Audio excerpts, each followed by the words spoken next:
Hello बच्चों, एक बार फिर से स्वागत है आप सभी का ज्ञान अभियान जूनियर के इस यूट्यूब चैनल पर। और आज हम लोग करने वाले हैं हमारा लेक्चर नंबर 10, जिसमें हम लोग कवर करेंगे chapter number 10 reaching the age of adolescence, class 8th NCERT का चैप्टर नंबर 10। तो ये जो चैप्टर है इसमें आपको क्या पढ़ना है, मैं आपको एक ओवरव्यू दे देता हूँ, बता देता हूँ पहले कि क्या पढ़ेंगे हम इस वीडियो में। तो इसमें जो एडोलेसेंस मतलब जो टीनेज वाला टाइम होता है, अभी हम हर वर्ड का मतलब भी देखेंगे। टीनेज क्या होता है, एडोलेसेंस क्या होता है, प्यूबर्टी क्या होता है, सब हम देखेंगे, सब हम समझेंगे। और इस चैप्टर में हम लोग करने वाले हैं कि जो इस एज में जो चेंजेस होती है, चाहे वो फिजिकल चेंजेस हो, मतलब चाहे वो एक्सटर्नली चेंज हो रहा हो या बॉडी के इनसाइड कुछ चेंजेस हो रहा हो, कुछ डेवलपमेंट हो रहा हो, उसके बारे में हम देखेंगे।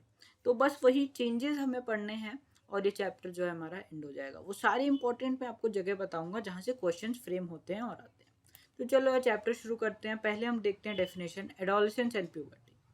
Growing is a natural process. जितने भी लिविंग ऑर्गेनिजम्स हैं वो सारे ग्रो करते हैं। ग्रोइंग जो है वो एक नेचुरल प्रोसेस है। The period of life when body undergoes changes, मतलब जो पूरा लाइफ जो 80-90 ईयर्स का जो ह्यूमन लाइफ होता है, उसमें एक स्टेज आता है, एक टाइम आता है जिस टाइम जो बॉडी है वो कई सारे चेंजेस परफॉर्म करता है, लीडिंग टू रिप्रोडक्टिव मैच्योरिटी। अगर कोई न्यू बॉर्न बेबी है तो वो रिप्रोड्यूस नहीं कर सकता क्योंकि उसमें रिप्रोडक्टिव मैच्योरिटी नहीं आई है। लेकिन जब हम बड़े होते हैं, हमारा जो बॉडी ग्रो करता है, तो एक टाइम आता है, एक पीरियड आता है जब जो है हमारी रिप्रोडक्टिव मैच्योरिटी होती है, और उसी टाइम को हम कहते हैं एडोलेसेंस। तो एडोलेसेंस क्या है? पीरियड ऑफ लाइफ है जिसमें बॉडी के अंदर रिप्रोडक्टिव मैच्योरिटी आती है। ठीक है, एडोलेसेंस समझ गए। अब देखते हैं second point, beginning of age of 11 years last up to 18 और 90 ईयर्स। 11 साल की उम्र से लेकर 18 से 19 साल की उम्र तक ये जो है एडोलेसेंस का जो पीरियड है ये चलता है। Since this period covers teens, मतलब इस पीरियड में देखो नंबर देखो, 11 के बाद 12, उसके बाद 13, 14, 15, तो इसमें टीन आ रहा है। तो ये वाला जो एज होता है, एज 11 से लेके 18 या 19 ईयर्स तक, इस पीरियड में जो है टीन्स शब्द आता है। और इसीलिए इसे जो लोग, जो बच्चे जो होते हैं, यंग्स जो होते हैं, जो इस स्टेज में होते हैं, इस एज में होते हैं, उन्हें टीनेजर्स बोलते हैं। मतलब 13 से लेके 18 या 90 ईयर्स के एज को टीनेजर्स बोलते हैं। ठीक है, बहुत कॉमन सी बात है, सबको पता है। The human body undergoes several changes during adolescence, जो मैंने यहाँ पे बताया था रिप्रोडक्टिव मैच्योरिटी, तो वही रिप्रोडक्टिव मैच्योरिटी को यहाँ पे क्या लिखा है? चेंजेस। तो वो चेंजेस क्या होते हैं? These changes mark the onset of puberty. जो ये रिप्रोडक्टिव मैच्योरिटी शुरू होती है, जो ये ग्रोथ होना शुरू होता है, इसी शुरू होने को क्या कहते हैं? प्यूबर्टी। ठीक है, प्यूबर्टी रीच करना, इसका मतलब रिप्रोडक्टिव मैच्योरिटी आना। तो प्यूबर्टी भी समझ गए कि ये वो चेंजेस होते हैं जो कि एडोलेसेंस पीरियड में आते हैं।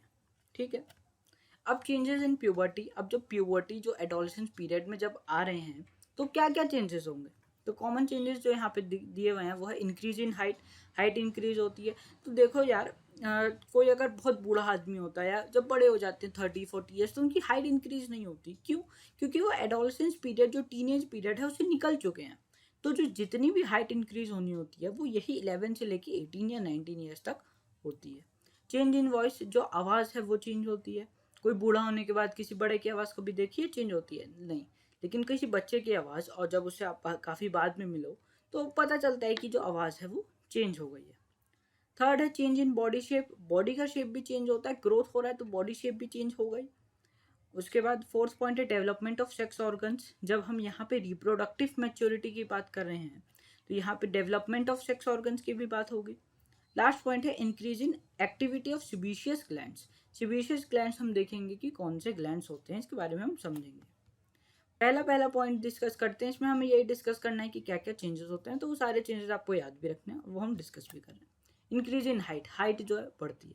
Initially girls grow faster than boys but about 18 years of age both reach their maximum height. मतलब जब शुरुआत होती है एडोलेसेंस पीरियड की, जो गर्ल्स है वो फास्टर ग्रो करते हैं एज कम्पेयर टू बॉयज। लेकिन जैसे जैसे 18 ईयर्स तक एज होती है बॉयज़ और गर्ल्स दोनों की, वो दोनों जो है मैक्सिमम हाइट अपनी रीच कर लेते हैं। मतलब शुरुआत में थोड़ा फास्टर ग्रोथ होता है लेकिन 18 ईयर्स तक फिर नॉर्मल हो जाता है। The rate of growth in height varies from different individuals. अब ये भी देखो कि ये फिक्स नहीं होता कि हर इंडिविजुअल का कोई फिक्स्ड हाइट होगा, नहीं, वो उसकी जेनेटिक्स पे भी डिपेंड करता है कि उसके फैमिली में लोग कितने बड़े हैं। ठीक है, तो ये जो इंक्रीज इन हाइट है ये अलग अलग इंडिविजुअल्स के ऊपर वेरी भी करता है। Some may have grow suddenly at puberty. कुछ लोग हैं जो एकदम से मतलब एकदम से जिनकी हाइट इंक्रीज हो जाती है प्यूबर्टी होते ही, मतलब 12-13 ईयर्स तक की उनकी जो हाइट है वो इंक्रीज हो जाएगी। कुछ की 18 ईयर्स लग जाती है होने में।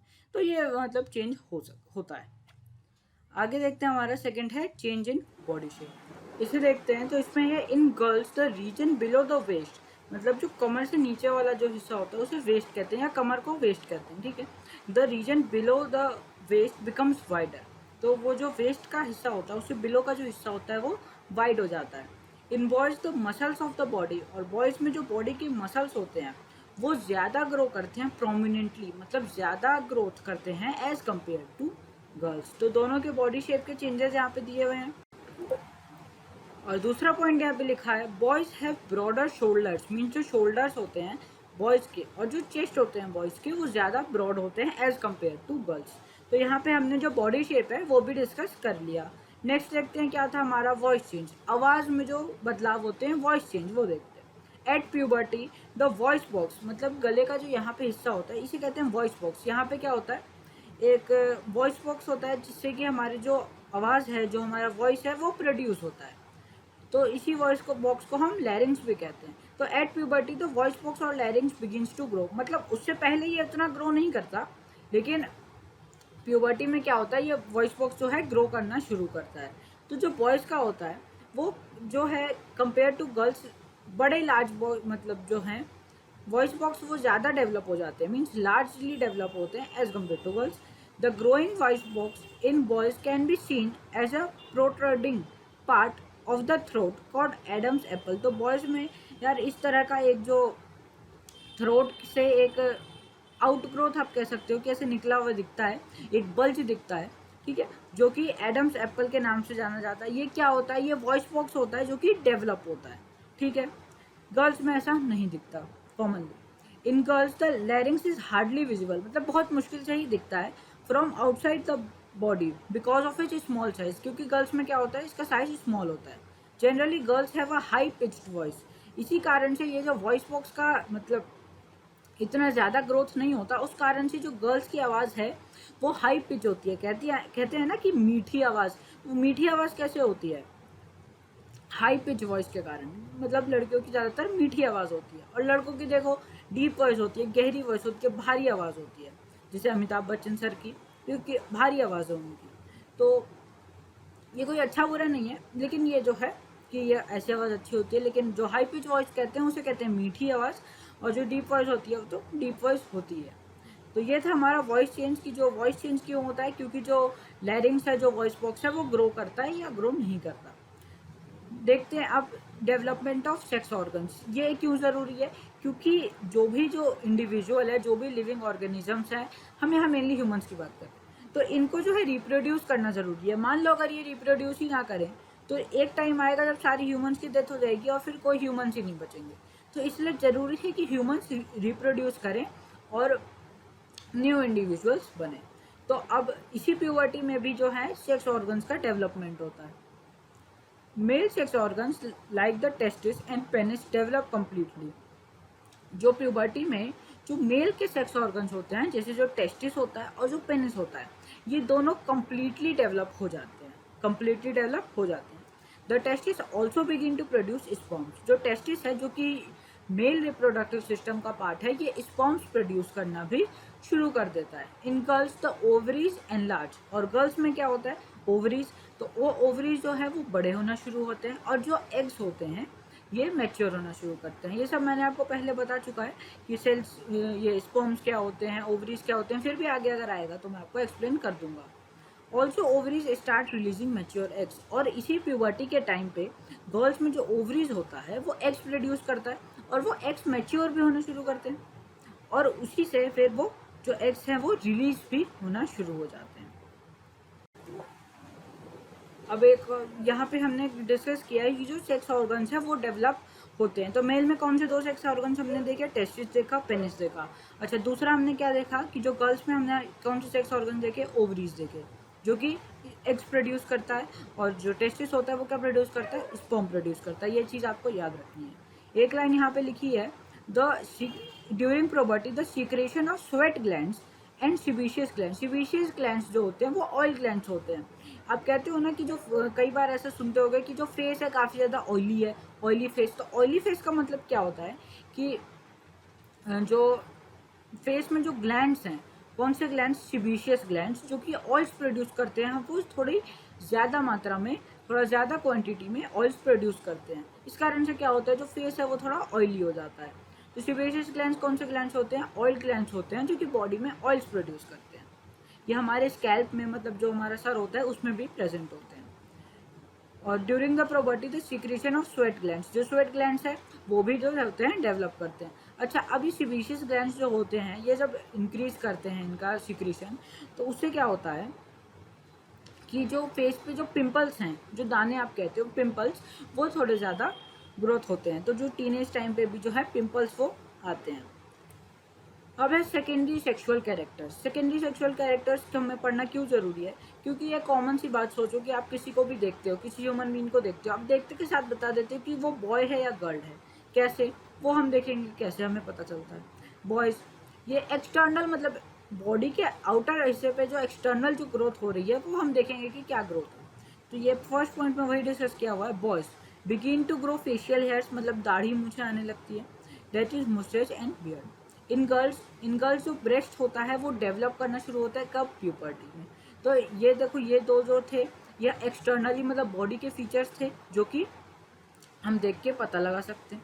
The male hormones or testosterone begins to released by the testis at the onset of puberty. ये जो मेल हार्मोन होता है ये ही जो है कई सारी चीज़ें इनिशिएट करता है, जैसे कि स्पर्म्स को प्रोड्यूस करना, और प्यूबर्टी में और भी जो चेंजेस होती हैं उसमें से कई सारी चेंजेस जो है ये जो है मेल हार्मोन ये इनिशिएट करता है। और वैसे ही फीमेल्स में भी यहाँ पे दिया हुआ है एस्ट्रोजन। तो फीमेल्स में कौन सा फीमेल हार्मोन मिलता है, एस्ट्रोजन। तो एस्ट्रोजन क्या काम करेगा, वो ओवरीज को डेवलप करना शुरू करेगा, ठीक है, एग्स को मैच्योर करना शुरू करेगा। तो ये सब काम होता है एस्ट्रोजन का। तो याद रखना है नाम कि बॉयज में कौन सा मेल हार्मोन मिलता है और गर्ल्स में कौन सा, गर्ल हार्मोन मत लिखना, गर्ल हार्मोन मत लिखना, फीमेल हार्मोन और मेल हार्मोन होता है, ठीक है। यहाँ से क्वेश्चन आता है, जैसे ये जो टर्म है इधर से क्वेश्चन आता है। अब है यार एक बहुत important cheese, development of reproductive organs. तो ये हम सिर्फ फीमेल्स के केस में देखेंगे। In females the reproductive phase of life begins at puberty. तो यहाँ पे जो बात हो रही है ना वो रिप्रोडक्टिव फेज की बात हो रही है। पढ़ते हैं इसको आगे, अभी समझ में आ जाएगा। The ova begin to mature with onset of puberty, ठीक है। One ovum matures and is released by one of the ovaries once in about 28 to 30 days। तो जैसे ह्यूमंस में स्पर्म्स होते हैं जो रिप्रोडक्टिव सेल्स होते हैं, वैसे ही फीमेल्स में जो होते हैं वो ओवा होते हैं। तो ये जो ओवा होते हैं ना, ये ज़रूरी होता है कि ये मैच्योर हो, ठीक है। तो ये जो ओवा होता है ये हर 28 से 30 डेज के बीच में मैच्योर होता है। अब इस टाइम में the wall of uterus becomes thick so as to receive an egg. अब बॉडी क्या करती है, बॉडी को तो पता है कि हर 28 से 30 डेज के बीच में एक ओवा मैच्योर होगा, तो वो यूट्रस की वॉल्स को ना थिक कर देती है, मोटा कर देती है। क्यों करती है, और वहाँ पे जो ब्लड सप्लाई है वो भी बढ़ जाता है, जो म्यूकस है वो भी बढ़ जाता है। क्यों होता है ऐसा, क्योंकि इस टाइम पे बॉडी को लगता है कि अब स्पर्म भी आएगा, क्योंकि हमारा जो ओवा है वो मैच्योर हो चुका है, तो उसे लगता है कि स्पर्म भी आएगा। लेकिन ऐसा हर बार होता नहीं है, ठीक है, वो हम देखेंगे। तो जब स्पर्म और ओवा जब दोनों आपस में मिलेंगे तो एग का फॉर्मेशन होगा, ठीक है।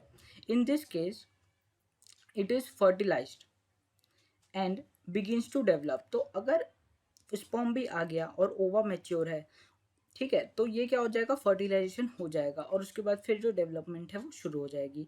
This results in pregnancy. उसके बाद फिर जो है जाइगोट फॉर्मेशन हो जाएगा और फिर प्रेगनेंसी रिजल्ट हो जाएगी।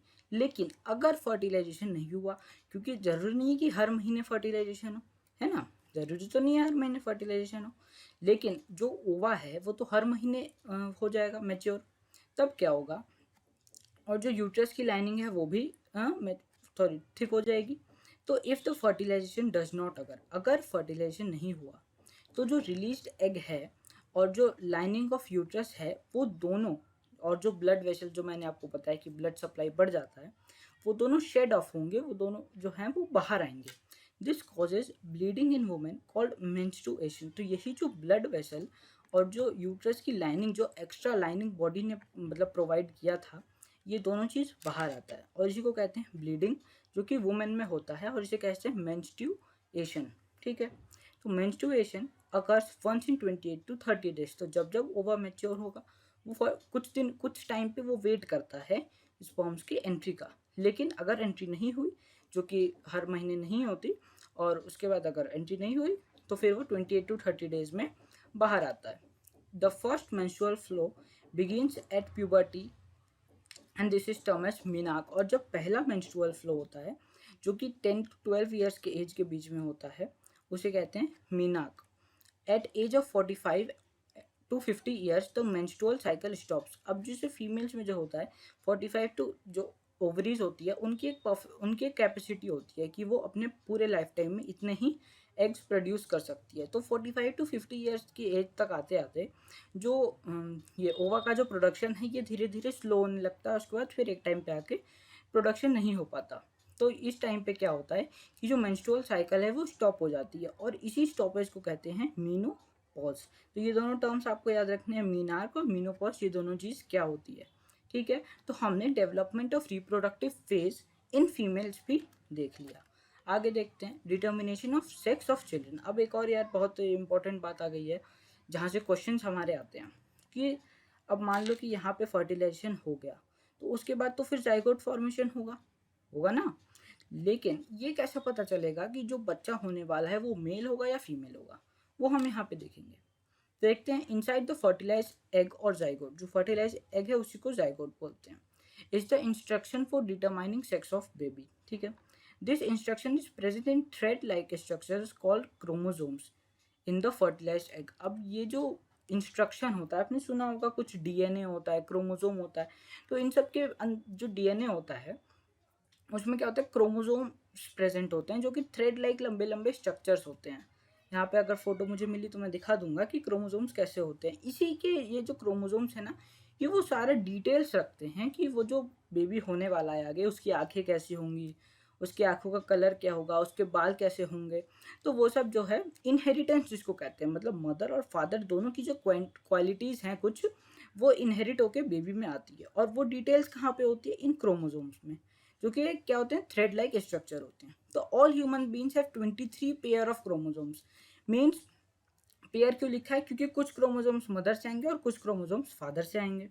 ठीक है, तो जितने भी ह्यूमन बींग्स हैं सब में 23 पेयर ऑफ क्रोमोसोम्स होंगे, लेकिन जो डिटेल्स प्रेजेंट होगी वो सब में अलग होगी। क्यों, मतलब डिटेल्स अलग अलग होंगी क्यों, क्योंकि देखो यार सबका फेस अलग अलग होता है, सबका मतलब कुछ ना कुछ डिफरेंस तो सब में होता है ना। तो इसलिए जरूरी है कि ये जो 23 पेयर हैं ये सेम टू सेम नहीं होंगे कभी भी। ठीक है, समझ गए बात को। तो इन 23 पेयर में से जो 2 क्रोमोसोम्स हैं वो दोनों होते हैं सेक्स क्रोमोसोम्स। अब मान लो यार 23 को माइनस कर दो, 23 में से 2 माइनस कर दो तो उससे पिछले वाले जितने बचे तो तुम अपना देख लो कि मतलब कुछ क्रोमोसोम शायद आई कलर डिसाइड करें, कुछ क्रोमोसोम शायद हेयर कलर डिसाइड करें, कुछ क्रोमोसोम शायद और कुछ डिसाइड करें। लेकिन वैसे ही जो ये 2 क्रोमोसोम्स होते हैं वो सेक्स क्रोमोसोम्स होते हैं और वो क्या करते हैं, बच्चे के जो सेक्स होता है उसे डिफाइन करता है कि वो मेल होगा या फीमेल होगा। इसको हम नाम क्या देते हैं, एक्स और वाई। अब देखो, अब यहाँ पे एक बहुत इंटरेस्टिंग जो इमेज है इससे हम समझेंगे कि जो मदर के पास जो क्रोमोसोम्स होते हैं वो एक्स होता है और एक्स होता है, दोनों एक्स होता है। लेकिन फादर का जो क्रोमोसोम होता है उसमें एक एक्स होता है और एक वाई होता है। समझ गए बात को। मदर के पास दोनों एक्स क्रोमोसोम्स थे, लेकिन फादर के पास एक एक्स और एक वाई क्रोमोसोम है। ठीक है, अब मान लो कि जब फर्टिलाइजेशन हुआ तो मदर से तो एक्स ही आ सकता है, क्योंकि मदर के पास तो दोनों सेम क्रोमोसोम है। तो मदर के पास से एक्स क्रोमोसोम आया, लेकिन फादर के पास चॉइस है, मतलब खुद से चॉइस नहीं है, लेकिन फादर के पास 2 वैरायटी है, चाहे तो एक्स चाहे तो वाई। तो अगर मान लो कि इधर से एक्स आया और इधर से भी एक्स आ गया तो जो रिजल्टिंग होगा वो गर्ल होगा, समझ गए। लेकिन अगर इधर से तो एक्स आ सकता है, इधर से एक्स आ गया और इधर से अगर वाई आ गया तो जो रिजल्ट होगा वो क्या होगा, बॉय होगा। तो ऐसे जो होता है जो बच्चे का जो सेक्स है वो डिटरमाइन होता है। तो ये बात आप समझ जाओ। और ये जो है इमेज, इसको बहुत अच्छे से याद कर लेना, ये पेपर में ज़रूर आता है और ये इमेज के साथ आता है, सिर्फ मतलब मिनिमम मतलब ये 5 मार्क्स का क्वेश्चन आ ही जाता है, ठीक है। तो ये वो पार्ट है जिससे कि आपके लॉन्ग क्वेश्चन आंसर बन सकते हैं और उसमें ये वाला इमेज बनाना बहुत इंपॉर्टेंट होता है, ठीक है। आगे देखते हैं। अब ये जो है कुछ याद करने वाली चीज़ें हैं, जो कि कुछ हॉर्मोन्स, ये शायद मेरा हमारा लास्ट टॉपिक होगा, कि बॉडी के अंदर कुछ हॉर्मोन्स प्रोड्यूस होते हैं और वो कौन से ग्लैंड्स प्रोड्यूस करते हैं। हार्मोन क्या होता है, सीक्रीशन होता है जो कि कुछ फंक्शन परफॉर्म करता है, ठीक है। मतलब कुछ लिक्विड होता है जो कि फंक्शन परफॉर्म करता है सिंपल भाषा में। और ये लिक्विड कौन, ये हार्मोन कौन प्रोड्यूस करता है, ग्लैंड्स प्रोड्यूस करते हैं। वो कुछ ग्लैंड्स यहाँ पे दिए हुए हैं, जैसे ये वाला जो ग्लैंड है ये आपको याद नहीं रखना है, उसके आगे जो सारी जो ग्लैंड्स हैं वो आपको याद रखनी है, ठीक है। पिट्यूटरी ग्लैंड क्या करता है, ग्रोथ हार्मोन प्रोड्यूस करता है, जिसका फंक्शन क्या होता है, ग्रोथ होता है। और जो एंडोक्राइन ग्लैंड है उसके फंक्शन को ये कंट्रोल करता है। तो ये जो पूरी चीज़ है यार, ये याद रखने वाली है, ये आपको याद करना है कि कौन सा ग्लैंड है, कौन से हार्मोन प्रोड्यूस करता है। अगर आपको स्कूल में नहीं भी कराते फिर भी यार ये चीज़ याद रखना, क्योंकि आगे की क्लासेस में ये इंपॉर्टेंट है, ठीक है। आगे देखते हैं। आगे एक और इम्पॉर्टेंट चीज़ है, एनसीईआरटी का लास्ट टॉपिक जो है वो है एक डिजीजेज से रिलेटेड टॉपिक है। तो उसमें ये एक इम्पॉर्टेंट चीज़ दी हुई थी जहाँ से क्वेश्चंस बनते हैं, इसलिए मैंने इंक्लूड कर दिया एड्स। एड्स क्या होता है, AIDS is caused by dangerous virus or HIV, इधर से क्वेश्चन आता है। एड्स क्या, एक तरह का डिजीज है, एक तरह का बीमारी है जो कि किससे होता है, एक वायरस से होता है। वायरस हमने पढ़ा था पहले पिछले चैप्टर्स में, क्या होता है वायरस। तो एड्स क्या होता है, एक डिजीज होता है जो कि एक वायरस से होता है, उस वायरस का नाम क्या होता है, एचआईवी, ठीक है। एचआईवी नाम का वायरस होता है। This virus can pass on normal person, मतलब ये जो वायरस है कैसे आता है, ये एक नॉर्मल पर्सन से, सॉरी इन्फेक्टेड पर्सन से नॉर्मल पर्सन में कैसे आ सकता है। तो जो सिरिंज होता है, जो सुई वाली सिरिंज होती है, जिससे कि कोई मतलब हम इंजेक्ट करते हैं, कोई दवाई इंजेक्ट करते हैं, अगर वही मतलब सिरिंज जो है वो शेयर किया जाए, मान लो कोई इन्फेक्टेड पर्सन है ए और एक नॉन इन्फेक्टेड पर्सन है बी, और सेम सिरिंज से दोनों को मतलब इंजेक्ट किया गया ड्रग, तो बहुत सारे मतलब बहुत ज़्यादा चांसेस हैं कि जो वायरस है वो ट्रांसफ़र हो जाए। Means blood to blood contact होगा तभी जो ये बीमारी है वो ट्रांसफ़र हो सकती है। It can also be transmitted through an infant from the infected mother, मतलब ये भी चांस होता है कि जो बच्चा है वो भी अपनी मदर से ये जो बीमारी है एड्स ये पाले थ्रू हर मिल्क, उसके मतलब मदर के दूध के ज़रिए ये जो HIV वायरस है ये ट्रैवल कर सकता है। The virus can also be transmitted through sexual contact, अगर सेक्सुअल कॉन्टैक्ट हो रहा है तो भी ये जो वायरस है ये ट्रांसफ़र हो सकता है, ठीक है। इसी के साथ यार होता है हमारा चैप्टर ख़त्म। मिलते हैं आपसे नेक्स्ट लेक्चर में, तब तक के लिए बाय।